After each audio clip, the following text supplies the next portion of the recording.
Hi friends, this is Mara again with another childhood hours video. Today, we're going to South Korea, and I want to start with a number. The number is 10. In South Korea, the average school-age child spends 10 hours a day studying. Not in school, total. Between school, homework, and private tutoring academies that run until 10 p.m., 10 hours is completely normal. Now, if you watched our Finland episode, you know that Finnish children don't even start formal school until they're 7. They play, they explore, they rest. South Korea takes a different path entirely. South Korea is a nation of 51 million people packed into a peninsula roughly the size of Indiana. In just 70 years, it went from the ruins of war to the world's 12th largest economy. That is not a slow transformation. That is a sprint. And this episode is about the children who grew up running it. To understand how children are raised in South Korea, you need to understand one concept above everything else: gyoyugyal, education fever. It is not a metaphor. It is the full-body cultural phenomenon that shapes, and some would say consumes, childhood in this country. And by the end of this video, I think you'll feel exactly why it exists. When a baby is born in South Korea, something happens almost immediately. The family assembles.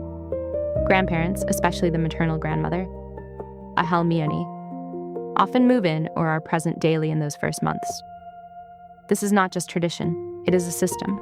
Mothers return to work quickly, and the extended family becomes the childcare infrastructure. The baby is rarely alone, rarely quiet, rarely unseen. At 100 days old, Baekgil, the baby's survival is celebrated with a feast. But the most beloved Korean childhood ritual comes at age 1. doljabi, the first birthday. At its center is a ceremony called doljabi. The child is placed before a spread of symbolic objects, and whatever they grab is said to predict their future. Thread, a long life, money, wealth, a book, scholarship. It sounds playful, and it is. But watch how the parents react to what their child picks. And you'll already sense the weight that education carries in this culture. Here is something that surprises many people. The education pressure doesn't begin at school age. It begins at 2, 3, 4.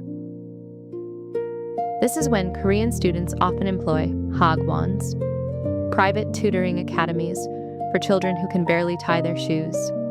English hagwons, math hagwons, piano hagwons, art hagwons. By the time a Korean child enters kindergarten, many have already been in structured learning programs for 2 or 3 years.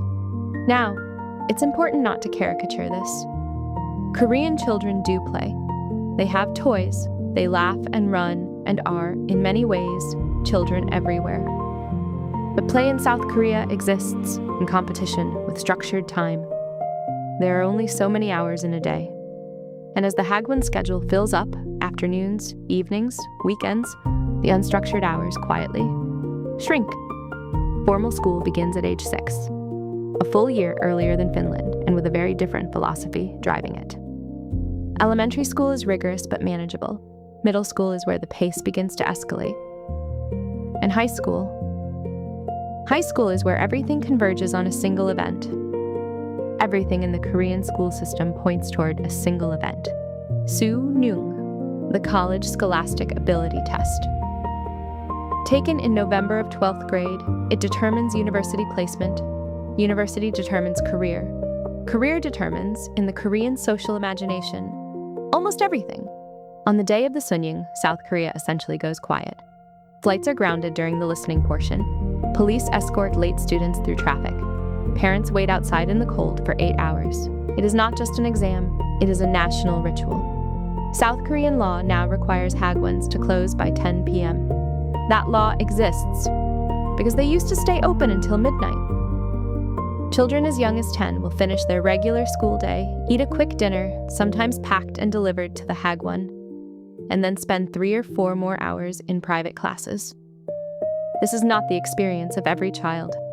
Wealthier families invest more. But in the major cities, this schedule is not the exception. It is the norm.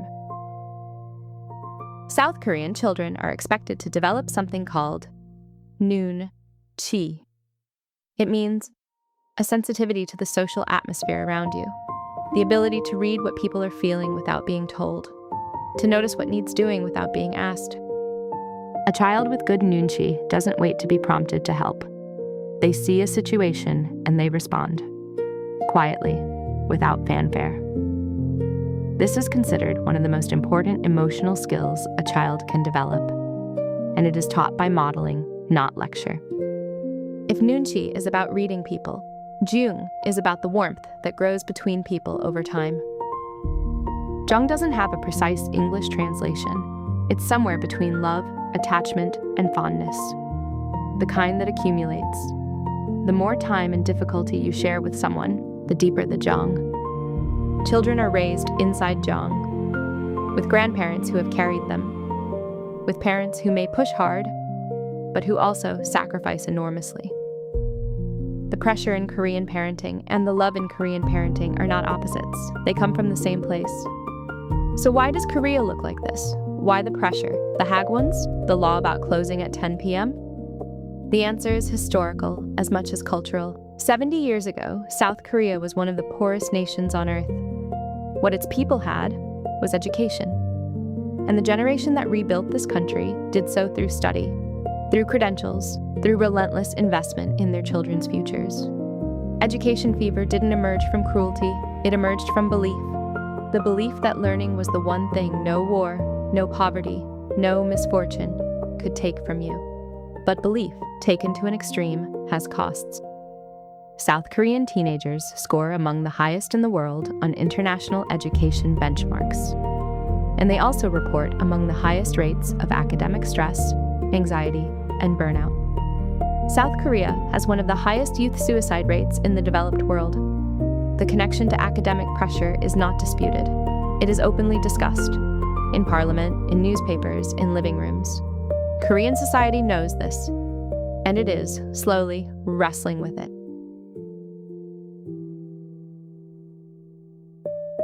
Korean parenting has a reputation in the West. The tiger mom stereotype. Demanding, relentless, cold. But spend time with Korean families and you see something more complicated. Korean parents sacrifice enormously. They work extra jobs to pay hagwon fees, they move neighborhoods for better schools, and fathers who grew up showing no affection are now in a visible cultural shift, deeply involved, physically affectionate, emotionally present with their kids. The pressure and the love are not in conflict. They come from the same source, a fierce belief that this child deserves every advantage the world can offer. Here's something Finland doesn't have. South Korean children are growing up at the center of a global cultural explosion. K-pop, K-drama, Korean cinema, Korean food, Korean gaming. For children growing up in Korea today, their culture isn't something to explain or apologize for. It is exported. It is cool. It is everywhere.